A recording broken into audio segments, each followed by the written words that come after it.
لله نحمده ونستعينه ونستغفره ونؤمن به ونتوكل عليه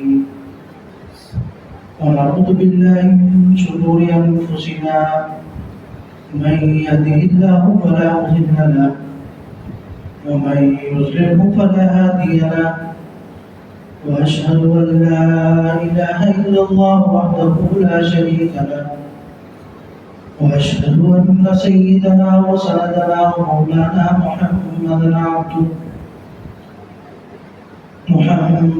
عبده ورسوله أما بعد أعوذ بالله من الشيطان الرجيم بسم الله الرحمن الرحيم اليوم أكملت لكم دينكم وأتممت عليكم نعمتي ورضيت لكم الإسلام دينا صدق الله العظيم. میرے واجب الاحترام قابل صدر احترام دوستوں ساتھیوں بزرگوں،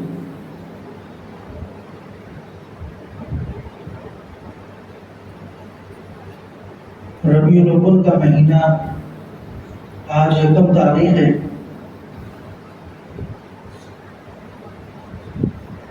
جو ہمیں نبی اکرم صلی اللہ علیہ وسلم کی ولادت سے متعلق اور آپ کی دنیا سے چلے جانے وقت کا مہینہ ہے.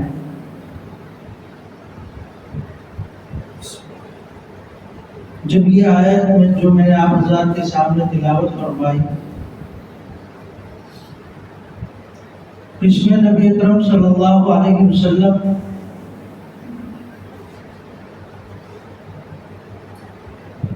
کو ایک طریقے سے اطلاع کر دی گئی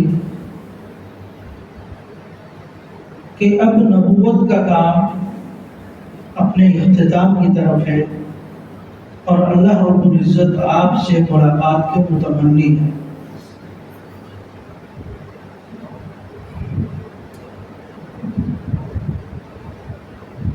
ربیع الاول کا مہینہ،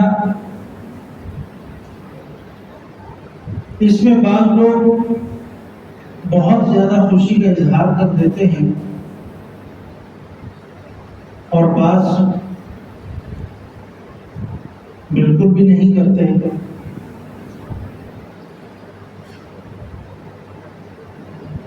نتیجہ یہ نکلتا ہے کہ ایک طرف تو بہت زیادہ اہمیت دی جا رہی ہے جو شریعت کی روح سے بہت آگے بڑھ جاتی ہے،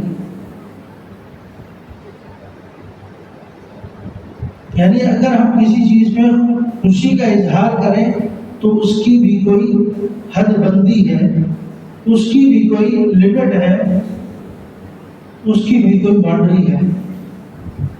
اس کو کراس کریں گے تو پھر وہ بدعات میں چلا جاتا ہے، معاملہ گناہوں میں چلا جاتا ہے، اللہ کی ناراضگی کا سبب بن جاتا ہے.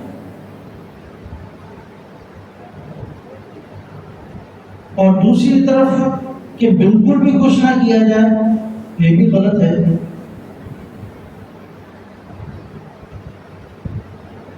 یہ مہینہ نبی اکرم صلی اللہ علیہ وسلم کی سنتوں پر چلنے والا مہینہ ہے. ایک مرتبہ آدمی دوبارہ ریفریش ہو جائے کہ آپ علیہ السلام جس مقصد کے لیے آئے تھے اور جس مقصد کو لے کر اس دنیا میں آئے، کیا اس پر میں پورا اتر رہا ہوں یا نہیں. اب میری ذمہ داری ہے، آپ علیہ السلام نے اپنا جو فرض تھا، اپنی جو ذمہ داری تھی، اس کو پورا کیا. اب میں ان کا ایک نائب بن کر، ایک خلیفہ بن کر قیامت تک آنے والی امت کے لیے ایک رہنما کا کام انجام دے سکتا ہوں. اگر نہیں دیتا تو اس کا مطلب یہ ہے کہ میں کلمہ پڑھتا ہوں اور کلمہ پڑھنے کے بعد یہ کہتا ہوں کہ جو کام آپ نے کر لیا وہ آپ تک محدود تھا، اب میرے ذمہ نہیں ہے۔ کنتم خیر امۃ اخرجت للناس، تم میں سے بہترین لوگ کیا ہیں؟ جو لوگوں کی رفع رسانی کے لیے نکالے۔ تو بہترین امت میں جب ہم آ گئے تو ہمارا بہترین کام بھی یہی ہے کہ آنے والے لوگوں کو اللہ اور اللہ کے رسول کی طرف لے کر آنا ہے۔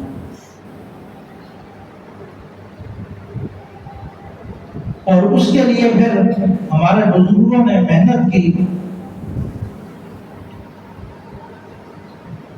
14 اگست 1947 پاکستان وجود میں آیا، حالانکہ اس سے پہلے یہی ہندوستان تھا، یہی بنگلہ دیش جب ملے ہوئے تھے تو اس وقت ہندو لوگ یہ نعرے لگایا کرتے تھے، ہندو مسلم بھائی بھائی، ہندو مسلم بھائی بھائی۔ جس طرح آج اقوام متحدہ ہے وہ لوگوں کی حقوق کی بات کرتی ہے، بچوں کے حقوق کی بات کرتی ہے، لیکن انہیں مسلمانوں کا قتل عام نظر نہیں آتا۔ جہاں مسلمانوں پر ظلم و ستم ہو رہا ہو وہ اسے نظر نہیں آتا۔ اسے یہ تو فکر ہوگی کہ پاکستان کے اندر کوئی بچہ پولیو کی وجہ سے مر نہ جائے، لیکن فلسطین کے اندر بارود کے ساتھ ہزاروں فلسطینی بچوں کو جلا کر راکھ کر دیا جائے، اس کی اس کو کوئی پرواہ نہیں۔ تو جس طرح آج اقوام متحدہ لوگوں کے لیے ہے اور عوام الناس کی خدمت کے لیے بنایا گیا ایک ادارہ ہے، تو اس طرح ہندوستان میں بھی اس وقت اس طرح کے نعرے لگتے تھے تاکہ مسلمانوں کو بیوقوف بنایا جا سکے۔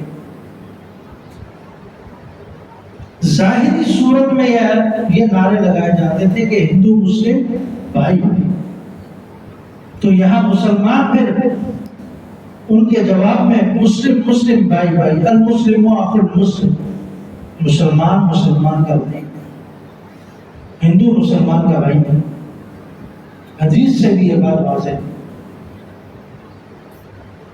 تو پھر ہمارے مسلمان لوگ نعرہ لگایا کرتے تھے المسلم اخو المسلم، کہ مسلمان مسلمان کا بھائی ہے، ہندو مسلمان کا بھائی نہیں ہے۔ تو اس کی کوشش تھی کہ یہ پاکستان نہ بنے، اور ایک قوم کا نعرہ لگا رہا تھا، اور اس طرح قائد اعظم لیاقت علی خان اور دیگر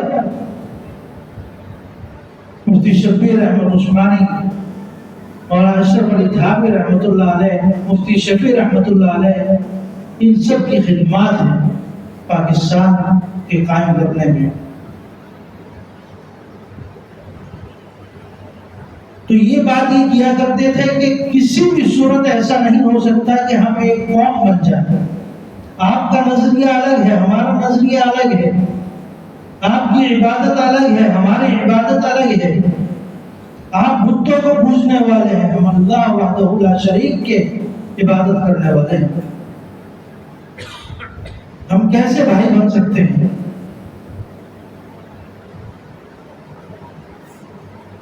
یوم دفاع 1965 جب ہوا تو مسلمان ایک سیسا پلائی ہوئی دیوار کی طرح کھڑے ہو کر اس پاکستان کی حفاظت کی، اور آج وہی دن ہے۔ تو جس طرح اس ملک کی سرحدوں کی حفاظت کی گئی ہے، پاکستان آرمی یا مجاہدین نے مل کر اس ملک کی جو حفاظت کی ہے، اس کی سرحدات کی جو حفاظت کی ہے، اسی طرح اس ملک کے اندر اس کے نظریے کی بھی حفاظت ضروری ہے۔ سرحدات کی حفاظت مجاہدین نے کی یا کر رہے ہیں ابھی تک،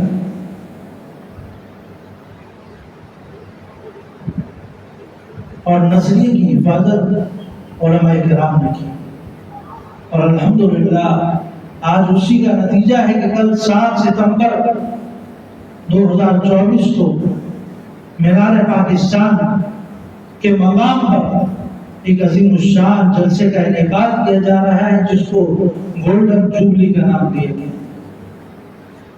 کہ نبی اکرم صلی اللہ علیہ وسلم کی رسالت پر اگر کوئی حملہ کرے گا تو اس کی تحفظ کے لیے علماء کرام کی جماعت موجود ہے،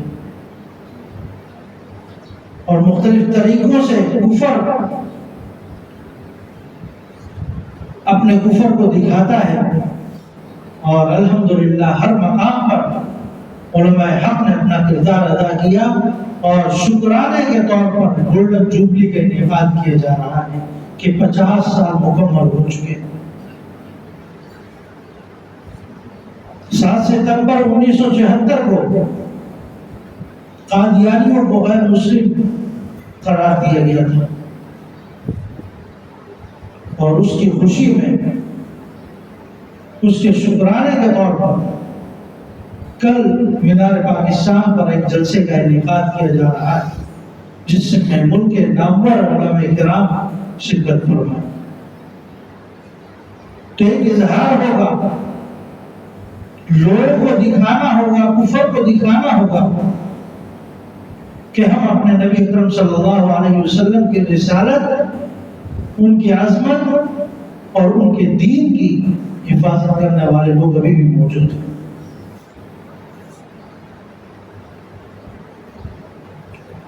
جو مختلف مواقع میں ان کی طرف سے جو مسلمانوں پر، مسلمانوں کے نظریات پر جو حملے کیے جاتے ہیں، اس کے سدباب کے لیے ضروری تھا کہ اس طرح کے مجالس کا انعقاد کیا جائے۔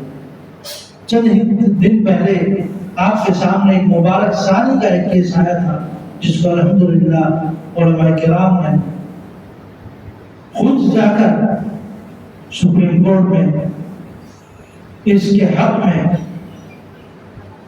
باقاعدہ خود وکیل بن کر وکالت کی۔ مفتی تقی عثمانی صاحب، مولانا فضل الرحمان صاحب، ان حضرات کی قربانیاں ہیں جنہوں نے آج بھی ہمارے نظریات کی حفاظت کی ذمہ داری اٹھائی ہوئی۔ یہی وہ کفر ہے جو لا الہ الا اللہ لکھنے کے بعد بھی کہتا ہے کہ یہاں جو محمد سے مراد ہے وہ محمد نبی اکرم صلی اللہ علیہ وسلم نہیں، بلکہ وہ محمد مرزا غلام احمد قادیانی ہے، مراد یہ لیتا ہے۔ جس طرح ہندو ہمیں متاثر کر رہے تھے اپنے نعروں کے ساتھ، اچھا یہ جو 1965 کی بات ہے، جس وقت یہ معاملہ اٹھا تو وہ بھی معاملہ یہ قادیانیوں کی طرف سے ہی اٹھا تھا۔ جس وقت یہ حملہ کیا گیا اس کے پیچھے بھی یہ قادیانی ہی تھے۔ اگر آپ اس کی تاریخ کو گہرائی میں جائیں تو اس سے پتہ چلتا ہے یہ قادیان سے اٹھے تھے لوگ، کیونکہ ان کو معلوم تھا کہ اگر پاکستان وجود میں آ گیا، 1947 میں جو پاکستان وجود میں آ گیا، تو پھر کیونکہ یہ واحد ملک یہ تھا پوری دنیا کے اندر، واحد ملک یہ ہے جو اسلام کے نام پر بنایا گیا، لا الہ الا اللہ کے نام پر بنایا گیا۔ اس کے بناتے ہوئے یہ نعرے بلند ہو رہے تھے کہ پاکستان کا مطلب کیا، لا الہ الا اللہ۔ تو میں عرض کر رہا تھا کہ جس طرح مجاہدین نے سرحدات کی حفاظت کی، تو علماء کرام نے نظریات کی حفاظت کی۔ تو اب ہمیں اپنے ملک کو بھی بچانا ہے اور اپنے نظریات کو بھی بچانا ہے۔ ملک اس وقت جس دہانے پر جا رہا ہے، اس نے ہمیں اپنے اندر سے بہت حد تک کھوکھلا کر دیا۔ بدقسمتی سے ہمارے مسلمانوں میں اب وہ کرم، اب وہ ایمانی غیرت، اب وہ آپس میں ایک دوسرے کے ساتھ حسن سلوک کا معاملہ، اب وہ آپس کی محبت، اب وہ ملک سے محبت، اب وہ دین سے محبت ختم ہوتی جا رہی ہے۔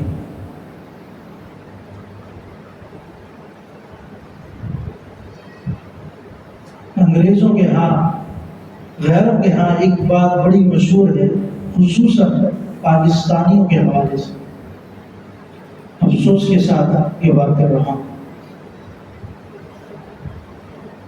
کہ کسی پاکستانی کو اگر اس کی ماں کو بھی خریدنا پڑے تو آپ کسی بھی پاکستانی سے اس کی ماں کو بھی خرید سکتے ہیں، یہ بات مشہور ہے ان کے، کیونکہ یہ واقعات انہوں نے بار بار دیکھے اس طرح کے۔ ہمارے لوگ اپنے ہی لوگوں کو بیچ دیتے ہیں ان کے ہاتھوں، اپنے ہی لوگوں پر گولے بھی برسا دیتے ہیں، اپنے ہی لوگوں پر ظلم و ستم بھی کیا جاتا ہے۔ جب انہوں نے اس کا پریکٹیکلی طور پر بار بار یہ چیز دیکھی تو وہ اس نتیجے پر پہنچے کہ اگر ان سے ان کی ماں کو خریدا جائے تو وہ بھی یہ بیچ سکتے ہیں، یعنی اتنا گر سکتا ہے یہ مسلمان۔ اللہ حفاظت فرمائے، اس ملک کو 75 سال سے جس طرح کھایا جا رہا ہے اور جس طریقے سے لوٹا جا رہا ہے اور آج بھی اپنے وجود کے ساتھ باقی ہے، تو یقیناً اس کی بنیادی وجہ یا تو نظریات کی حفاظت کرنے والے لوگ موجود ہیں، یا کچھ سچے پاکستانی موجود ہیں، یا اس کا نام، اس کی پیدائش، اس کا وجود لا الہ الا اللہ پر رکھا گیا۔ ورنہ جس طریقے سے اس کو کھایا جا رہا ہے، آج کوئی اور ملک ہوتا تو شاید ختم ہو چکا۔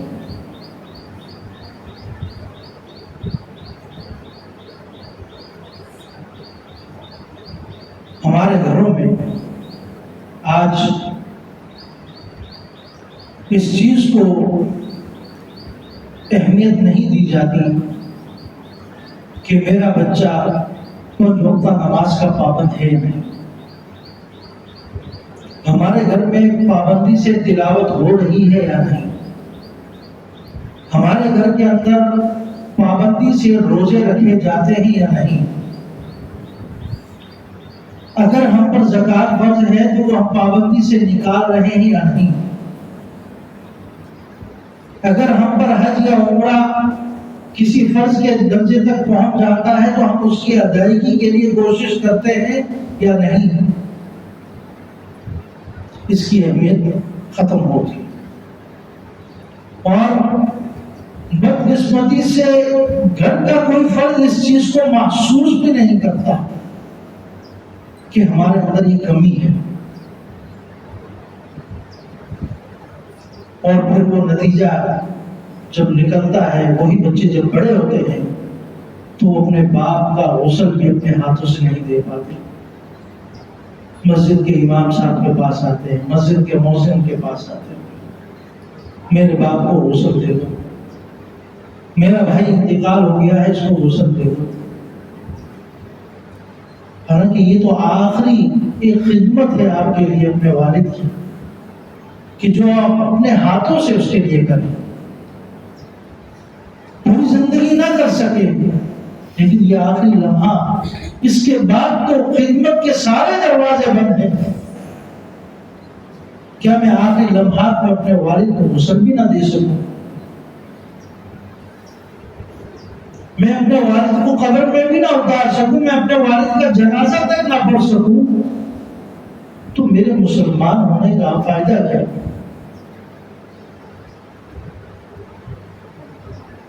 والدہ کا انتقال ہو جائے تو پوچھتے پھرتے ہیں گلی کے اندر، محلے کے اندر، کوئی عورت ہے، کوئی عمر رسیدہ عورت مل جائے جو غسل دے دے، کیونکہ عام عورتیں ہاتھ نہیں ڈالتی، تو اپنے بچوں کو، اپنے گھر والوں کو اس چیز کی تعلیم دیں. آپ کا انتقال ہو تو آپ کو غسل دینے والے ہوں. آپ کی گھر والی کا انتقال ہو، آپ کی بچیاں اپنی ماں کو غسل دینے والی ہوں. چل جائے گے تیسرے چوتھے بندے کو دوسرے محلے سے پکڑ کر لائے اور وہ غسل دے رہا ہو اور اس کے بعد اس کو چند ہدیہ دے کر روانہ.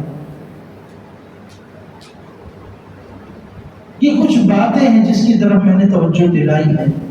یہ چیزیں جب ختم ہوتی ہیں پھر ایمانی غیرت ختم ہونا شروع ہو جاتی ہے، پھر ایمانی اہمیت ختم ہونا شروع ہو جاتی ہے، پھر گناہ لگتا نہیں ہے. یہ باتیں تو بہت دور کی ہیں کہ ہم اپنے ملک کے سرحدات کی حفاظت کریں، نظریات کی حفاظت کریں. ہم تو اپنے گھر کو ہی نہیں چلا پا رہے ہیں. 120 گز کا 80 گز کا جو گھر ہے جس کے اندر 4-5 لوگ ہیں، ان پر اسلام نافذ نہیں ہو رہا تو پورے ملک میں پھر کیسا؟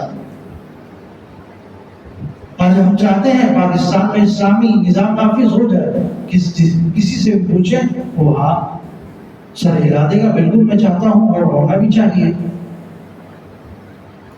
لیکن اس کے گھر کے اندر ٹیلی ویژن بھی موجود ہے، اس کے گھر کے اندر تمام گناہ بھی ہو رہے ہیں، نمازوں کی پابندی نہیں ہے. تو سب سے پہلے اپنے گھر کو بنانے کی کوشش کریں. فلسطین کے اندر اگر آج آپ کو صحابہ والا ایمان نظر آ رہا ہے تو اس کے پیچھے بہت زیادہ محنت ہے. انہوں نے اپنے بچوں پر محنت کی ہے.